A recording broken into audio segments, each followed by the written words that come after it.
29 अगस्त 1966 की सुबह सादिक को सैयद कुतुब और उनके दोनों साथियों को फांसी घाट की तरफ ले जाया गया।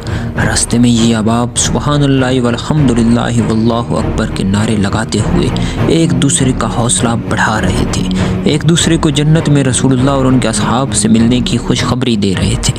फांसी से कुछ लम्हात कबल जामिल अज़हर से आए एक मौलवी ने सैयद कुतुब को कलमा पढ़ने की तलकीन की और कहा कि मेरे पीछे पीछे कलमा दोहराएं। सैयद ने जलाल और गैरत में आकर कहा, ओ बेचारे मौलवी, जिस कलमे के नाम पर तुम तनख्वाहें और वजीफ़े समेटते हो, मैं उसी की खातिर जान कुर्बान करने जा रहा हूँ। और फिर कलमे का विर्द शुरू कर दिया।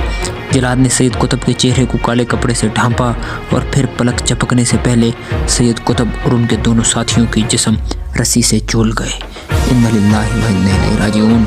सैयद कुतुब की मुकम्मल कहानी जानने के लिए नीचे दिए गए लिंक पर क्लिक करें।